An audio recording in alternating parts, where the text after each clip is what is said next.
Hello students, good morning. Students, हम discuss कर रहे थे topic human reproduction. We know that sexual reproduction found in human being.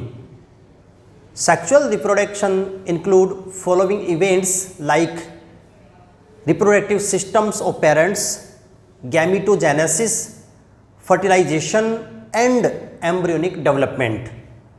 Students, previous classes में हमने parents के reproductive systems की डिटेल स्टडी कर ली है। इसके बाद गैमेटोजेनेसिस को डिस्कस कर लिया एंड नेक्स्ट फर्टिलाइजेशन प्रोसेस को कंप्लीटली पढ़ चुके हैं प्रीवियस क्लासेस में। आज की क्लास में बच्चों हम एम्ब्रियोनिक डेवलपमेंट की स्टडी करेंगे। हम ऑलरेडी डिस्कस कर चुके हैं कि ह्यूमन बीइंग्स में फैलोपियन ट्यूब में फर्टिलाइजेशन होता है।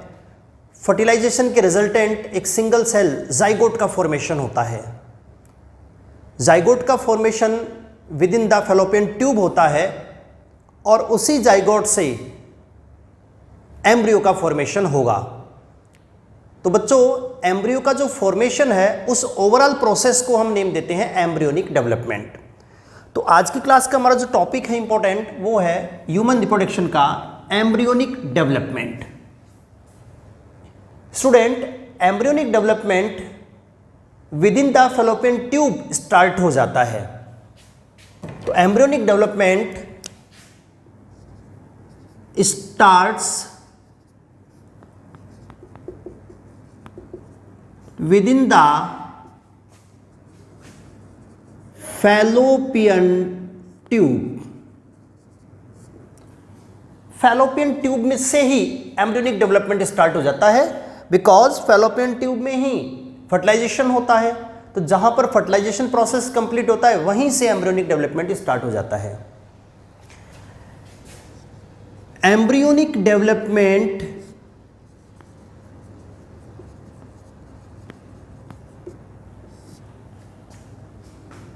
include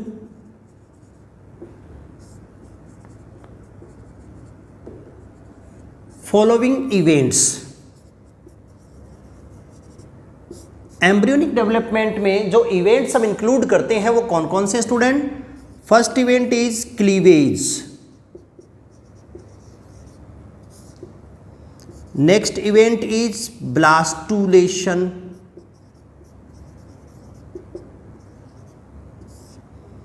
next is gastrulation and last is organogenesis। Cleavage, blastulation, gastrulation and organogenesis, ये 4 स्टेप होती हैं, 4 इवेंट्स होते हैं जिस प्रोसेस के थ्रू एम्ब्रियो का डेवलपमेंट होता है, एम्ब्रियो का फॉर्मेशन होता है। फर्स्ट ऑफ ऑल, क्लीवेज में क्या होगा? जाइगोट में अर्ली माइटोसिस होते हैं जिसके रिजल्टेंट जाइगोट एक मल्टी सेलुलर स्ट्रक्चर में कन्वर्ट हो जाएगा। ब्लास्टुलेशन में क्या होगा? Solid embryonic stage hollow structure blastula में कन्वर्ट हो जाती है। गैस्ट्रुलेशन में क्या होता है? 3 प्राइमरी जर्म लेयर का फॉर्मेशन होता है। एंड ऑर्गेनोजेनेसिस में क्या होगा? 3 प्राइमरी जर्म लेयर जो है ऑर्गन्स का फॉर्मेशन करती हैं। और जब ऑर्गन्स का फॉर्मेशन एम्ब्रियो में होता है तो उस समय एम्ब्रियो जाइगोट से जो है एम्ब्रियो बन जाता है। तो इन 4 स्टेप्स में हम एम्ब्रियोनिक डेवलपमेंट को डिस्कस करते हैं बच्चों। तो फर्स्ट ऑफ ऑल हम स्टार्ट करेंगे क्लीवेज।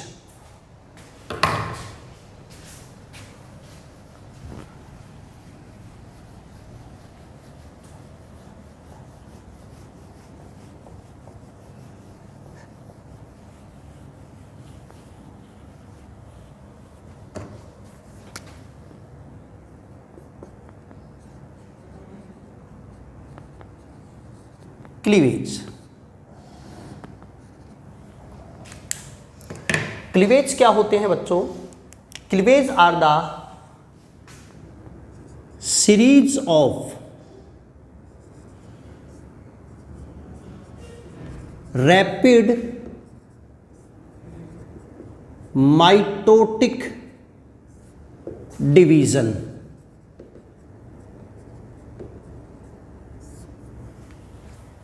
क्लीवेज क्या होते हैं? They are series of rapid mitotic division which occurs in zygote. Fallopian tube के अंदर जो जाइगोट का फॉर्मेशन हुआ था, उस जाइगोट के अंदर जो अर्ली माइटोसिस होते हैं, माइटोटिक टाइप का जो सेल डिवीजन होता है, वो बहुत ही रैपिडली यहाँ पर परफॉर्म किए जाते हैं। तो रैपिड माइटोसिस क्या होते हैं? क्लीवेज कहलाते हैं।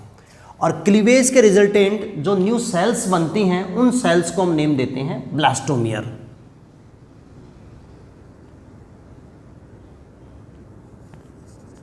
As a result of cleavage,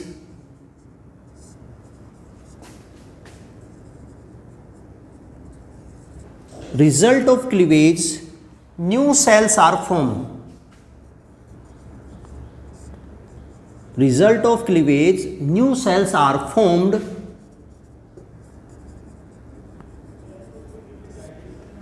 which are called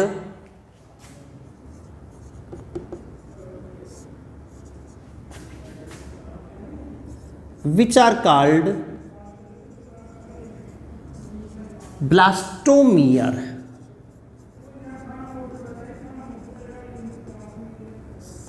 blastomere. तो स्टूडेंट, क्लीवेज के रिजल्टेंट जो न्यू सेल्स बनती हैं, क्लीवेज के रिजल्टेंट जो न्यू सेल्स बनती हैं, उन न्यू सेल्स को अपन क्या नाम देते हैं? ब्लास्टोमियर। जनरली माइटोसिस के रिजल्टेंट जो न्यू सेल्स बनती हैं उनको सेल्स ही नेम देते हैं, बट क्लीवेज के रिजल्टेंट जो न्यू सेल्स बनती हैं उनको हम नेम देते हैं ब्लास्टोमियर। फॉर एग्जाम्पल, ये स्टूडेंट सिंगल सेल है जाइगोट, ये इसका न्यूक्लियस है, diploid nucleus, this is zygote. One cell stage of embryo is zygote, जिसका फॉर्मेशन फैलोपियन ट्यूब के अंदर होता है। इस जाइगोट में स्टूडेंट क्लीवेज फर्स्ट होगा। फर्स्ट क्लीवेज के रिजल्टेंट जाइगोट 2 सेल स्टेज में कन्वर्ट हो जाता है, like this. They are 2 cell stage, 2 cell stage of developing embryo. After the first cleavage embryo 2 cell stage में कन्वर्ट हो जाता है। इसके बाद बोथ सेल्स जो हैं क्लीवेज सेकंड रिप्रेजेंट करती हैं। क्लीवेज सेकंड जब होगा तो 2 सेल्स से 4 सेल स्टेज का फॉर्मेशन होता है।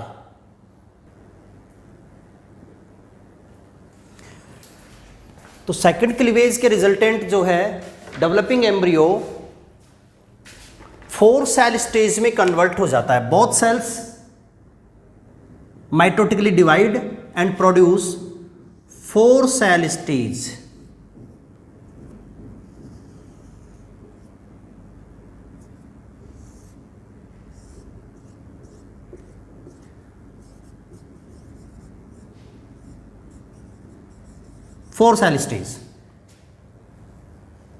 इसके बाद बच्चों these 4 cells further represent cleavage third and produce 8 cell stage of developing embryo.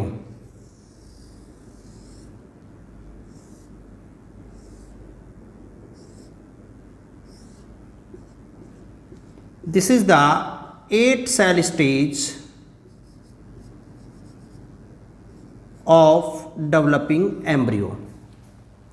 तो इस टाइप से बच्चों क्लीवेज के resultant number of cell continuously increase होता जा रहा है। Zygote is a single cell, after first cleavage zygote convert in 2 cell stage, after second cleavage zygote convert in 4 cell stage, after third cleavage 8 cell stage of developing embryo is formed. यहां से बच्चों conclusion निकलता है कि as the cleavage increases, जैसे जैसे cleavage number increase होता है वैसे वैसे नंबर ऑफ सेल्स भी इंक्रीज होते हैं, 1 to 2, 2 to 4, 4 to 8, इस प्रकार से नंबर ऑफ सेल जो है वो इंक्रीज होते हैं। बट एक इंपॉर्टेंट कंक्लूजन यहां पर दिखा वो ये है कि कंटिन्यूसली जो न्यू सेल्स बनती हैं उनका साइज ग्रेजुअली डिक्रीज हो रहा है। यहां पर जाइगोट था, इतने लार्ज साइज का जाइगोट था जो सिंगल सेल था, जो 2 सेल स्टेज बनी उसका साइज भी सेम रिमेन रहता है बिकॉज सेल्स का साइज डिक्रीज हो गया। जो 4 सेल स्टेज बनी इसका साइज भी एम्ब्रियो का इक्वल है दोनों का, बट सेल 4 बन गई, इट मींस सेल का साइज और भी डिक्रीज हो गया। इसके बाद 4 to 8 सेल्स बन गई, बट ओवरऑल एम्ब्रियो का साइज इक्वल रहा, सेम रहा प्रीवियस एम्ब्रियो के। It means number of cell, size of cell further decreases. तो क्लीवेज के रिजल्टेंट क्या होता है, सेल का जो साइज है, यहां पर जो साइज ऑफ सेल है ग्रेजुअली डिक्रीज होता जाता है। As a result of cleavage size of cell gradually decreases, therefore the size of overall embryo remains same to fertilized egg or zygote। तो जो न्यू सेल्स बनती हैं उनका साइज कंटिन्यूसली डिक्रीज होता जा रहा है, रेगुलरली डिक्रीज होता जा रहा है, सेल का साइज डिक्रीज हो रहा है, इसलिए बच्चों जो ओवरऑल एम्ब्रियो की साइज है वो सेम रहेगी। ऐसे डिवीजन होते हैं क्लीवेज, और इस क्लीवेज के रिजल्टेंट जो ये सेल्स बन गई हैं इनको हम सेल्स की बजाय कॉमन नेम देते हैं ब्लास्टोमियर। इनको हम सेल्स की बजाय क्या नाम देते हैं, ब्लास्टोमियर। तो यहां पर एक इंपॉर्टेंट कंक्लूजन निकल कर आता है, वो ये है कि during cleavage number of cells increases in developing embryo but size of developing embryo remain same because the size of blastomere gradually decreases. ये एक इंपॉर्टेंट रिजल्ट आया है। अब बात ये कि ऐसा क्यों हुआ, क्यों सेल्स का साइज रेगुलरली डिक्रीज होता गया ताकि एम्ब्रियो का साइज सेम रखा जाए, ऐसा क्यों हुआ, इसका हम लॉजिक समझते हैं बच्चों।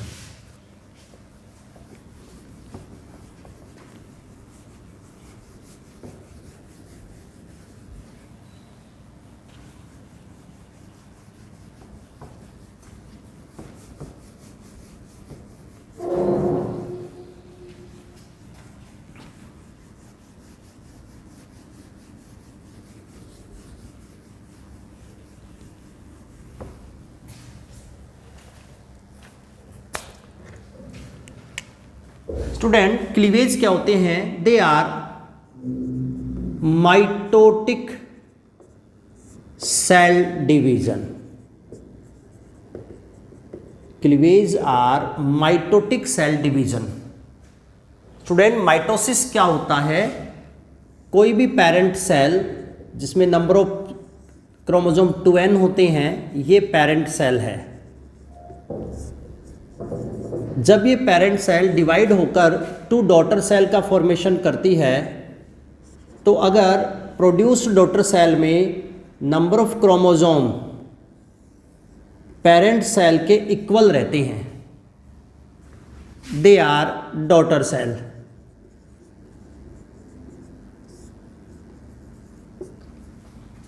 इफ पेरेंट सेल से जो 2 डॉटर सेल बनी है, इन डॉटर सेल में नंबर ऑफ क्रोमोसोम 2n होते हैं इक्वल टू पेरेंट सेल, तो इस टाइप के डिवीजन को अपन नेम देते हैं बच्चों mitosis. This is the mitosis cell division. ऐसा सेल डिवीजन जिसके रिजल्टेंट बनी डॉटर सेल में number of chromosome parent cell के इक्वल होते हैं, इसको माइटोसिस नेम देते हैं बच्चों। तो क्लीवेज क्या होते हैं, माइटोसिस होते हैं। जब कोई भी सेल डिवीजन होता है तो उसके 2 स्टेजेज होते हैं स्टूडेंट, सेल बायोलॉजी वाले चैप्टर में डिस्कस करते हैं। सेल डिवीजन में सेल साइकिल होता है, सेल साइकिल के 2 स्टेजेज हैं। First is interphase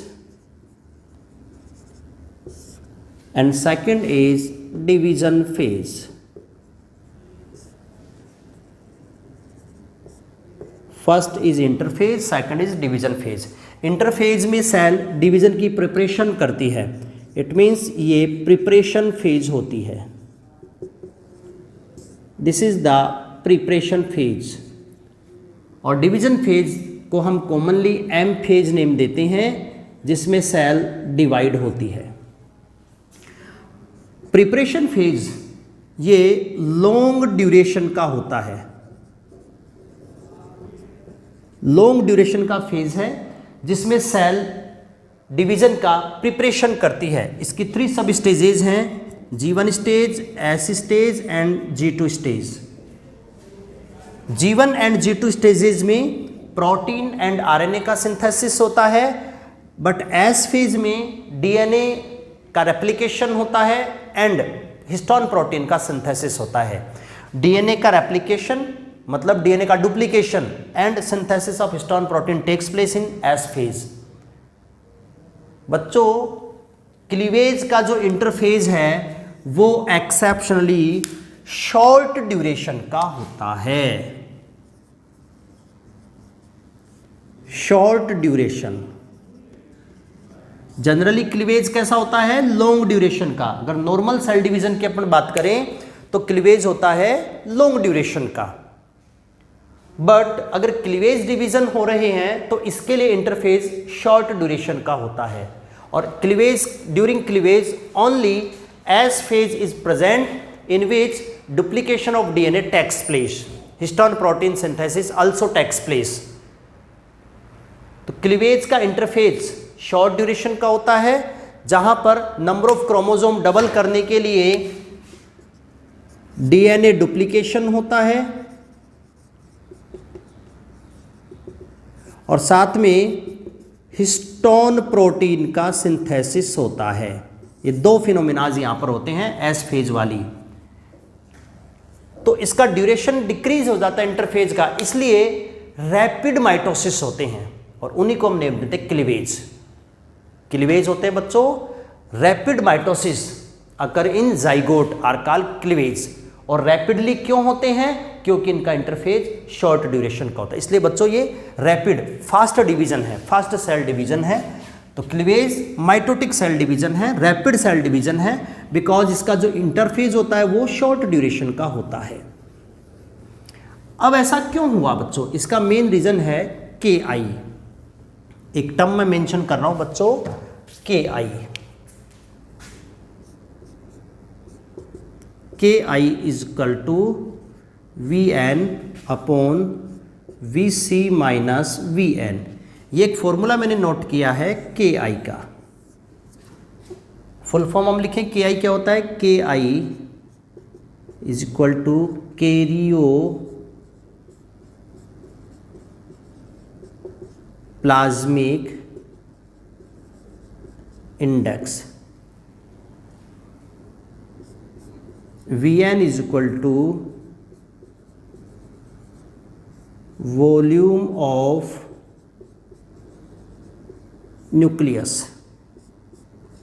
Vc is equal to volume of cell, Vc minus Vn is equal to volume of cytoplasm. ये कुछ एब्रीवेशंस हैं जिनके फुल फॉर्म है KI karyoplasmic index, Vn volume of nucleus, Vc volume of cell and Vc minus Vn volume of cytoplasm. ये एक मैंने relationship लिखा है between the volume of nucleus and between the volume of cytoplasm. ये था student Vc volume of cytoplasm, ये वाला। तो KI क्या होता है? Special relationship between Vn and Vc minus Vn is called KI। अब KI का क्या इफेक्ट होता है सेल डिवीजन पर? स्टूडेंट, ये किसी भी एनिमल की जनरल सेल है या कोई पेरेंट मदर सेल हम इसको मान सकते हैं, गैमिट मदर सेल। ये कोई भी डिप्लॉइड सेल है और इसको मानेंगे गैमिट ओवम, पर्टिकुलर ओवम की बात करेंगे तो ओवम लिखेंगे गैमिट की बजाय। ये student ovum mother cell, ovum produce करने वाली सेल। ये सेल जब ओवम का फॉर्मेशन करती है तो सेल अपनी साइज इंक्रीज करती है इस प्रकार से। जब सेल ओवम का प्रोडक्शन करती है तो ओवम प्रोडक्शन करने पर सेल अपनी साइज को इंक्रीज करती है। ये है ओवम। स्टूडेंट्स, ये ओवम मदर सेल का न्यूक्लियस का साइज है और ये ओवम के न्यूक्लियस का साइज है। देखो, दोनों सेल्स का आप कंपैरिजन करोगे तो दोनों में न्यूक्लियस ऑलमोस्ट सिमिलर साइज का है। न्यूक्लियस का साइज ऑलमोस्ट सिमिलर है, बिकॉज सेल ऑर्गेनल्स का साइज जनरली नहीं बढ़ता है। जब सेल डिवीजन का प्रिपरेशन करती है तो उनमें और सेल ऑर्गेनल्स का साइज इंक्रीज नहीं होता, केवल number of cell organelles increase होते हैं। तो जितना साइज का न्यूक्लियस ओवम मदर सेल के अंदर है उतनी साइज का न्यूक्लियस ओवम के अंदर है, बट जो साइटोप्लाज्म का वॉल्यूम है वो इंक्रीज हो जाता है। इसमें साइटोप्लाज्म कम है और इसमें साइटोप्लाज्म ज्यादा है। तो इन दोनों के अपन KI की बात करें तो student KI of ovum mother cell is greater than KI of ovum. इन दोनों के अपन KI का कंपैरिजन करें तो दोनों में से KI का मैक्सिमम वैल्यू किस में होगा? ओवम मदर सेल में। क्यों? बिकॉज इसमें साइटोप्लाज्म की वॉल्यूम कम है।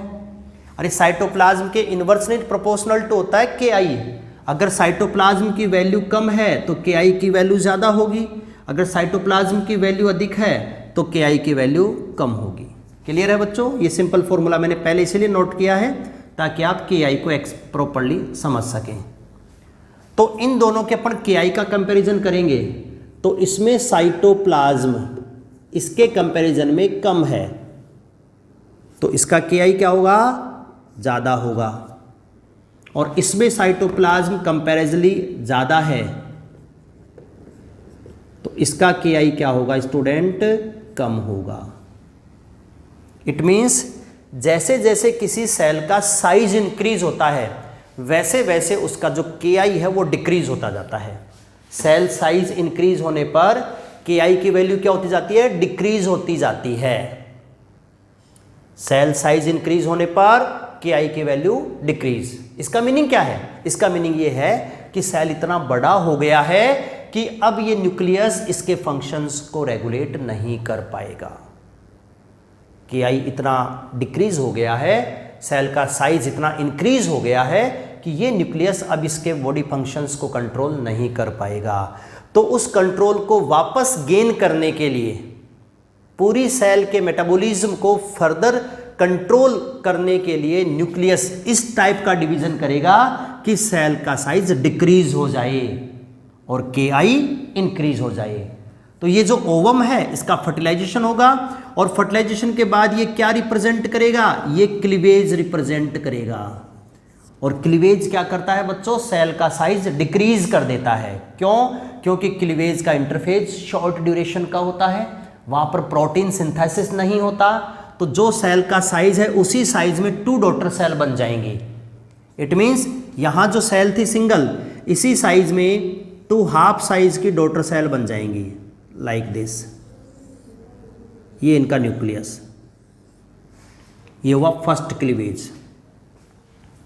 इसके बाद स्टूडेंट दोनों सेल्स में सेकंड क्लीवेज होगा, साइज फर्दर हाफ हो जाएगी।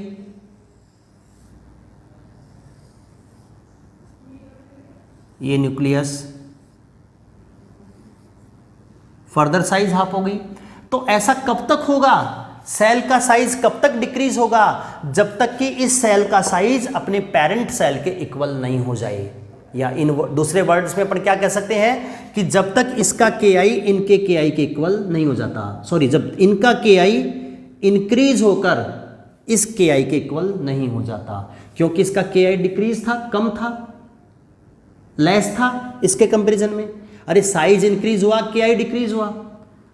तो क्लीवेज इसलिए होता है ताकि इसकी सेल्स का के आई इंक्रीज होकर main parent cell K I के इक्वल हो जाए।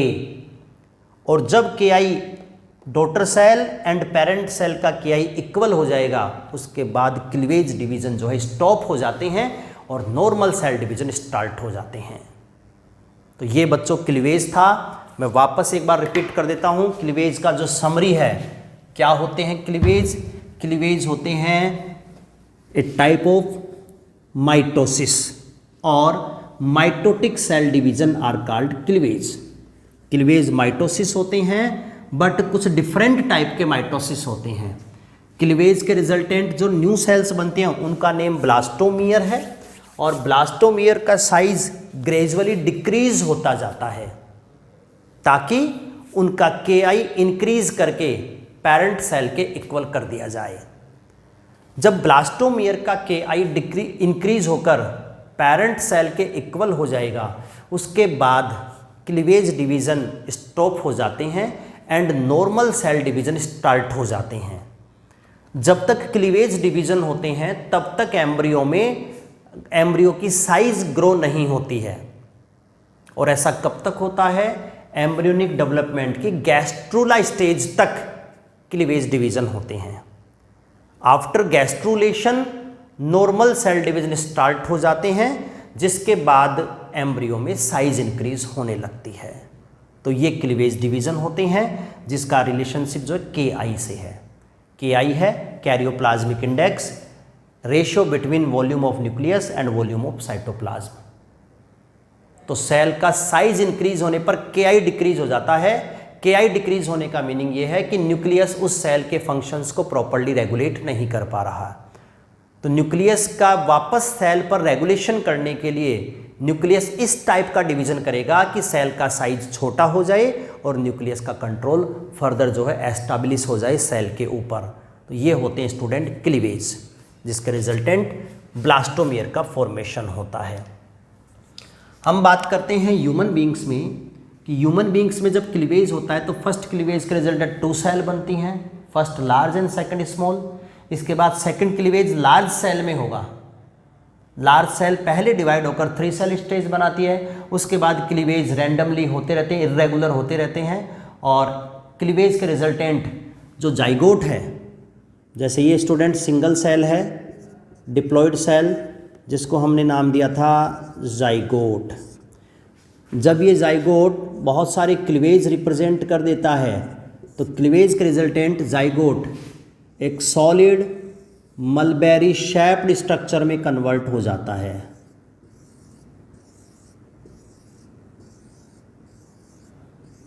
इस प्रकार से क्लीवेज के रिजल्टेंट जाइगोट एक सॉलिड मलबेरी शेप्ड स्ट्रक्चर में कन्वर्ट हो जाता है, जिसका नेम होता है मोरूला स्टेज।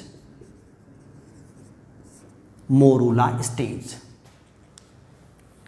तो क्लीवेज के रिजल्टेंट जाइगोट एक cellular multi cellular structure mulberry shaped structure में कन्वर्ट हो जाता है, जिसका नेम है मोरूला स्टेज। मोरूला स्टेज में number of blastomere, human beings की जो मोरूला स्टेज होती है उसमें नंबर ऑफ ब्लास्टोमियर्स कितने होते हैं? 8 to 16 होते हैं। ये सब के सब हैं ब्लास्टोमियर। और number of blastomere morula stage में कितने ह्यूमन बींग्स में? 8 to 16 होते हैं। एक और बच्चों इंपॉर्टेंट पॉइंट यहाँ पर है, वो ये है कि मोरूला स्टेज के बाहर की तरफ यहाँ पर अभी भी एक एग मेम्ब्रेन जोना पेल्यूसिडा प्रेजेंट रहती है, जो एग के बाहर की तरफ प्रेजेंट थी as a primary egg membrane. वो जोना पेल्यूसिडा मोरूला स्टेज के बाहर भी प्रेजेंट रहती है, जो इसको अनवांटेड साइट पर इम्प्लांटेशन रोकती है। इम्प्लांटेशन को हम आगे डिस्कस करेंगे। डेवलपिंग एम्ब्रियो का यूट्रस की वॉल से अटैच हो जाना इम्प्लांटेशन होता है। तो students, embryonic development fallopian tube में स्टार्ट होता है, जाइगोट का फॉर्मेशन फैलोपियन ट्यूब में होता है, मोरुला स्टेज का फॉर्मेशन फैलोपियन ट्यूब में होता है। तो मोरुला स्टेज फैलोपियन ट्यूब में अटैच ना हो इसके लिए जोना पेलिसुला जो है लेयर प्रेजेंट रहती है, जो इसको फैलोपियन ट्यूब में इम्प्लांट होने से रोकती है। तो ये था student first topic, cleavage. Cleavage जिसके रिजल्टेंट एम्ब्रियो एक मल्टीसेलुलर मलबेरी शेप्ड स्ट्रक्चर में कन्वर्ट हो जाता है। The process of cleavage is complete. मैं उम्मीद करता हूँ बच्चों आप सबको अच्छे से समझ में आ गया होगा क्लीवेज क्या होता है, क्लीवेज और क्लीवेज के रिजल्टेंट कौन सी स्ट्रक्चर डेवलप होती है।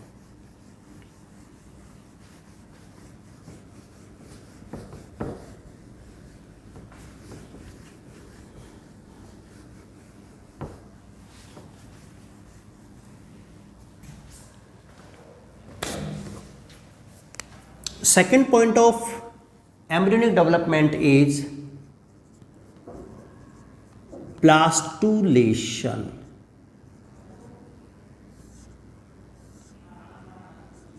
Blastulation. Blastulation क्या होता है? Process of conversion of morula to blastula. Morula जो कि सॉलिड एक स्ट्रक्चर है, उस मोरुला स्टेज का होलो ब्लास्टुला स्टेज में कन्वर्ट होने का प्रोसेस ब्लास्टुलेशन है। डायग्राम से आप समझ लेंगे बच्चों। जैसे this is single cell structure zygote formed as a resultant of fertilization. Zygote में स्टूडेंट बहुत सारे क्लीवेज डिवीजन होते हैं। क्लीवेज डिवीजन, क्लीवेज डिवीजन के resultant solid mulberry shaped structure का फॉर्मेशन होता है।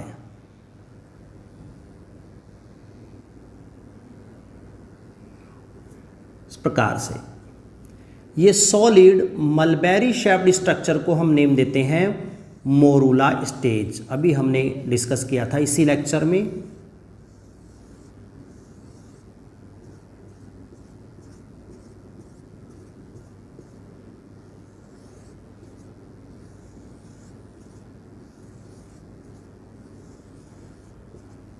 मोरुला स्टेज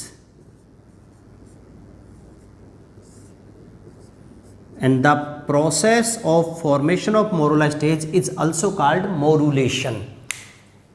मोरुला स्टेज के फॉर्मेशन के प्रोसेस को अलग से हम क्या नेम देते हैं? मोरुलेशन। इसके बाद क्या होगा बच्चों? मोरुला स्टेज सॉलिड स्ट्रक्चर होती है, सॉलिड स्ट्रक्चर जिसमें नंबर ऑफ सेल्स होते हैं 8 to 16 ब्लास्टोमियर। ये सॉलिड स्ट्रक्चर होलो स्ट्रक्चर में कन्वर्ट होगा। कैसे कन्वर्ट होता है होलो स्ट्रक्चर में? इसके लिए यहां पर एक सेंट्रल कैविटी डेवलप होती है। सेंट्रल कैविटी डेवलप होने की वजह से जो ब्लास्टोमियर हैं वो पेरिफ्री पर एक लेयर के रूप में शिफ्ट हो जाते हैं। कुछ इस टाइप से स्ट्रक्चर डेवलप हो जाएगी बच्चों।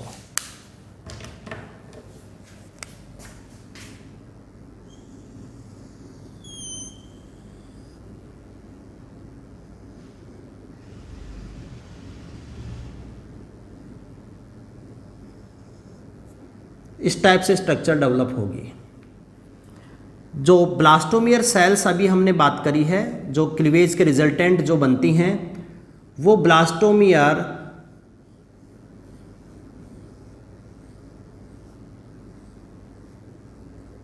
इस प्रकार से पेरिफेरी पर शिफ्ट हो जाती हैं और अंदर की तरफ एक कैविटी डेवलप हो जाती है। इस कैविटी को हम नेम देते हैं ब्लास्टोसील। ब्लास्टोसील। और पेरिफेरी पर जो ब्लास्टोमियर्स की जो लेयर होती है इसका नेम होता है blastoderm. Blastoderm. And blastocoel containing hollow structure of developing embryo is called blastocele. blastula stage, which is a hollow structure. And finally, the process of formation of blastula stage is called blastulation. This process is called blastulation. तो blastulation क्या होता है? Solid morula stage का होलो blastula stage में convert होने का process blastulation है. During blastulation developing embryo के अंदर कैविटी ब्लास्टोसील डेवलप होती है. कैविटी डेवलप होने से ब्लास्टोमियर पेरिफेरी की तरफ शिफ्ट होकर एक सिंगल लेयर का फॉर्मेशन करते हैं जिसका नेम है blastoderm. And blastocoel containing developing embryo की स्ट्रक्चर जो है वो है ब्लास्टुला स्टेज जो होलो होती है, और ये प्रोसेस है ब्लास्टुलेशन. अब स्टूडेंट यहाँ पर एक टॉपिक आता है कि एनिमल्स की अलग अलग स्पीसीज में ब्लास्टुला स्टेज के टाइप्स जो हैं वो अलग अलग होते हैं. तो अलग अलग स्पीसीज का ब्लास्टुला स्टेज अलग अलग होता है, और type of blastula mainly 3 factors पर डिपेंड करता है. तो बच्चों यहाँ पर कंक्लूजन निकलता है कि there are various type of blastula stage found in human animals.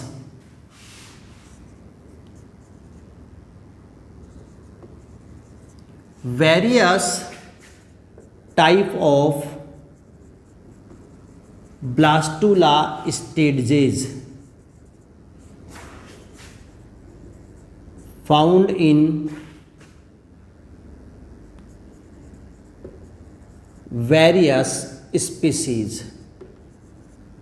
तो अलग अलग स्पीसीज में जो है अलग अलग टाइप का ब्लास्टुला स्टेजेस प्रेजेंट रहती हैं.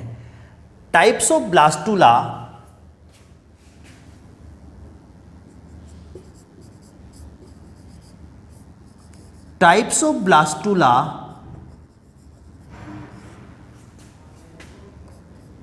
depends upon following factors. जो टाइप ऑफ ब्लास्टुला है वो कुछ फैक्टर्स पर डिपेंड करते हैं, जिसमें से बच्चों पहला फैक्टर है, first factor is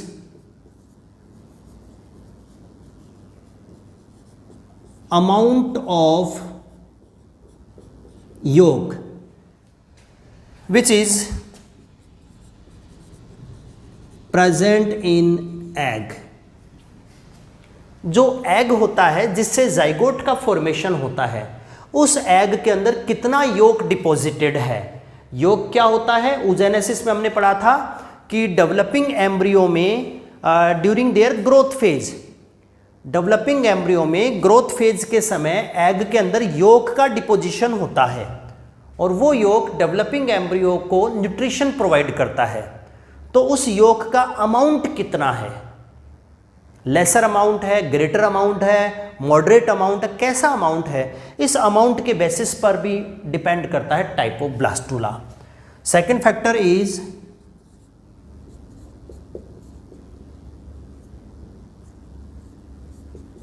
distribution of yolk. Yolk कितना है एग के अंदर और किस टाइप से डिस्ट्रीब्यूटेड है, किस पैटर्न में डिस्ट्रीब्यूटेड है, इस पर भी डिपेंड करता है type of blastula. And third factor is